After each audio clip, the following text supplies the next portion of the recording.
আবু জেহেলের ওই জামানায় যদি কোন প্রভাবশালী মানুষ তার মাসুম বাচ্চাদেরকে রাখে, মাসুম বাচ্চাদেরকে রেখে ওই ধনাঢ্য ব্যক্তি যদি অসুস্থ হইয়া যায়, তো ওই মানুষটা যদি অসুস্থ হইয়া যায়, তো মৃত্যু মুখে পতিত হইয়া যায়, তো সাথে সাথে আবু জেহেল ওই মানুষটার বাড়িতে হাজির হইতো। আবু জেহেল ওই মানুষটার বাড়িতে যাইয়া তাকে বলতো, তোমার তো কোনো গার্জিয়ান নাই, তুমি মারা গেলে তোমার সম্পদ কে রক্ষণাবেক্ষণ করবে? এ ধনী ব্যক্তি, তোমার সম্পদ গুলা কে দেখাশোনা করবে? আর তোমার সন্তানদের কে দেখাশোনা করবে? আমার কাছে দায়িত্ব দাও, আমি তোমার সম্পদ দেখাশোনা করব, আর তোমার সন্তানদেরকে আমি দেখাশোনা করব, লালন পালন করব। এবার বলুন তো দেখি, আসলে লালন পালন করবে নাকি শয়তানি করবে? আর জোরে কোন? আমার ভাইয়ের, আমার বন্ধু, এইবার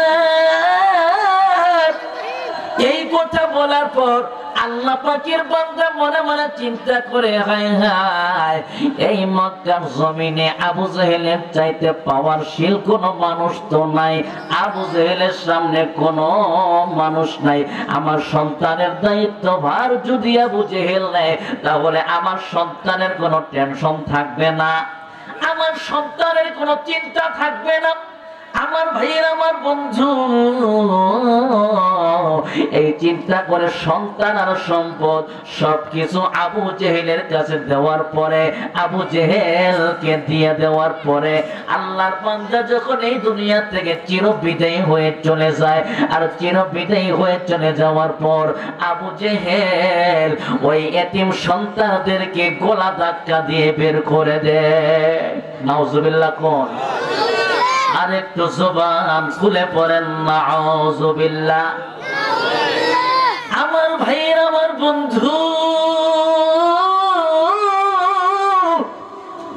খুব ভালো করে বুঝবেন, খুব মনোযোগ দিয়ে বুঝবেন।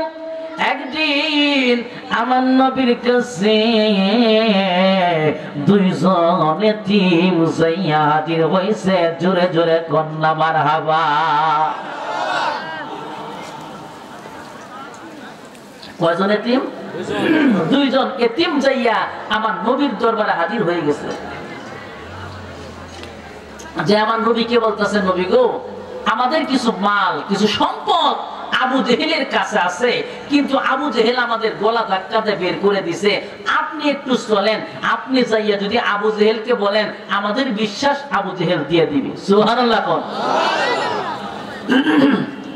আমার ভাইয়ের, আমার বন্ধুগণ, এইবার আমার নবী ডাক দিয়া বলে, এতিমেরা রে, চলো চলো, আমরা চলো আবু জেহেলের কাছে যাব। এই বলার পর আবু জেহেলের কাছে আমার নবী দুইজন এতিমকে সঙ্গে নিয়ে আবু জেহেলের সামনে যখন হাজির হইয়া যায়, আবু জেহেলকে ডেকে ডেকে বলে, চাচা, ও চাচা গো। আবু জেহেল কিন্তু নবীর আপন চাচা না, পাড়াপড়শির চাচা বইলা ডাকতো। আমার ভাইয়ের, আমার বন্ধুগণ, আমার নবী ডাক দিয়ে বলে, চাচা, এই দুইজন এতিম বাচ্চার মাল আপনার কাছে আছে, আপনি তাদের মালগুলা দিয়ে দেন।